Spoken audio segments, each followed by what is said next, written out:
When I first introduced Artem Straps on this channel, they were taking the fight to Blancpain. But now, they're taking the fight to Omega.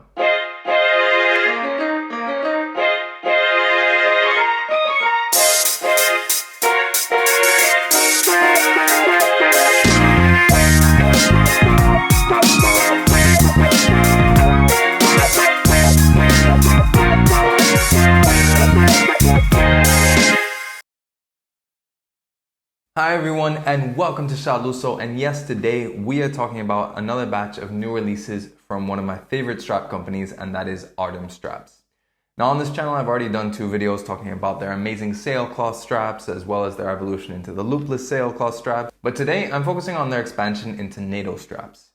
And obviously, knowing Artem, you know, these aren't just your typical $10 NATO straps. These are really premium quality NATO straps that I have no hesitation in saying that they take the fight to Omega. And it's also pretty clear who they're going up against when you look at the selection of colorways that they've gone with their new collection of NATO straps. So let's take a look at some of Artem's collection of NATO straps, as well as a direct comparison with one of my own OEM Omega NATO straps to see how close they can actually get. So the first one I'm going to take a look at is the Commander's Watch. Now this is a blue, gray, and red colorway, best known for the special edition Seamaster from the previous generation, which was called the Commander's Watch.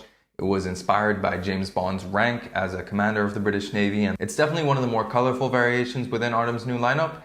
And also, it's much more colorful than a lot of the variations that you'll see on the standard Omega straps. So definitely a great way to add a little bit of extra color to your watch, especially if, like mine, it's just monochrome with just a touch of red. This really adds a little bit more pop to it. And I can imagine it also goes really well with the standard blue on the Seamaster, as well as tons of other watches that could be either black, blue, or even if you had something like the Speedmaster 57 with that red dial, I think it could really go nicely with that, or maybe add a more racy touch to the 57 with the blue dial. There's tons of different options of where I think this could really match well. The second one is what I have here on my Seamaster right now, and that is inspired from the Ultraman. Now this is a colorway that from Omega is only available if you buy the Speedmaster Ultraman. That, however, is in very limited numbers, and also does go for a fair bit over its retail price on the pre-owned market. So really, if you want the strap, this is your only option. And it does offer a great option. Originally, I thought that maybe the orange would clash a little bit with the red on my Seamaster. However, they actually complement each other quite nicely. The fact that it's just one stripe versus being the entire strap means it's much more of an accent than something that can actually clash with anything. Next, we have the No Time to Die. Now this is probably my favorite of all of them, because I love how that little touch of sort of gold or like beige sandy color, it really just adds a little bit more, especially on a monochromatic watch like mine. And of course it allows you to have that look combined with something other than the relatively difficult to get and also a bit more expensive titanium No Time to Die. So it's a great way to introduce that into something like a Seamaster, or of course any of the other watches that don't come with it as standard. I think it's a really cool addition, and it's great to have an option in which you can get this without having to get the No Time to Die.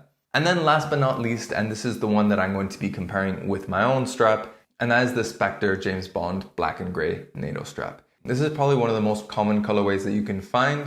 Looking at the two side by side, the first thing you notice, of course, is that they chose a slightly different shade of gray. This one is a little bit brighter. Now, I will say that as I'm looking at these two side by side, do take with a grain of salt that my one, the Omega one, I have owned it for about 3 years, so it is a little bit worn, but even then when it was brand new, it was still this slightly darker shade of gray. When you look at the two side by side though, you can really tell the biggest difference between them is just the thickness of the weave. The Omega one is just a little bit finer perhaps, but beyond that, these are very comparable. In terms of the feel when you move them around and the comfort on the wrist, honestly, if it was a blind test, you wouldn't be able to tell them apart. Where you really start to tell the difference is in things like the buckle as well as on the hardware. The Omega engraving is just that little bit deeper versus the Artem one. But really side by side, these are very close when it comes to quality, feel, and also just the richness of the colors in them. And that's something that I think not a lot of companies, especially making more affordable ones, really nail, is that premium feel. I've said this about their sailcloth straps as well.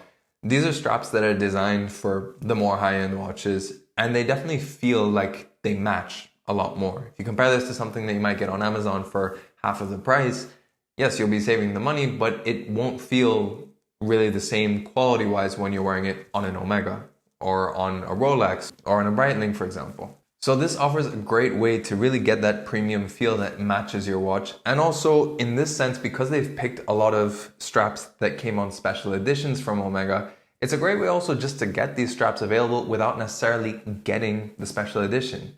I particularly liked and was surprised at the way, for example, how the Ultraman looked on my Seamaster. That's something that I would have never considered before if it wasn't for the fact that I was able to by having access to this strap. Similar sort of thing with the No Time to Die. Honestly, I think it looks great on the original No Time to Die, but seeing it on an all-black Seamaster, it really does add another dimension. I'd be really curious to see how this looks, for example, on the full black ceramic version as well, because that little tinge of sort of beige or sand color could almost pass for like a two-tone, and I think it'd be a really cool, interesting addition to something like an all-black ceramic Seamaster.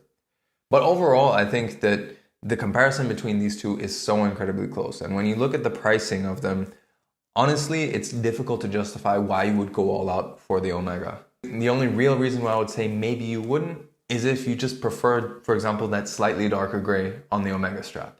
But really, that's a tiny preference thing versus something qualitative. So I'm really glad with the introduction of NATO straps from Artem. I'd really like to see how they expand this line. I'd really like to see how they branch away from what Omega offers. I think this was a great start in terms of them picking some special edition colors. But I'd really like to see how they branch away and differentiate themselves, especially because the great thing is that these aren't just for Omega. These are for any 20mm watch that you have. So it offers a really good option in terms of customizing your watch. And so far, all of the Artem products that I've tried out have stood the test of time, hands down. But in any case, let me know in the comments below what colorways you would want to see from Artem in future from their NATO straps, and what would your favorite NATO strap and watch combination be. I'd love to know your opinions and thoughts in the comments below. And of course, another big thanks to Artem Straps for providing me with all of these straps as featured throughout this video. If you want to see more of their selection, make sure you check out the links in the description below. And of course, if you like this video, make sure you like it and share it. If you want to see more pictures and infographics of watches, then make sure you follow me on Instagram at Shah Lusso. If you want to see more videos of watches, then make sure you subscribe to the channel and hit that notification bell as well. In any case, thanks for watching this video, and we'll catch you on the next one.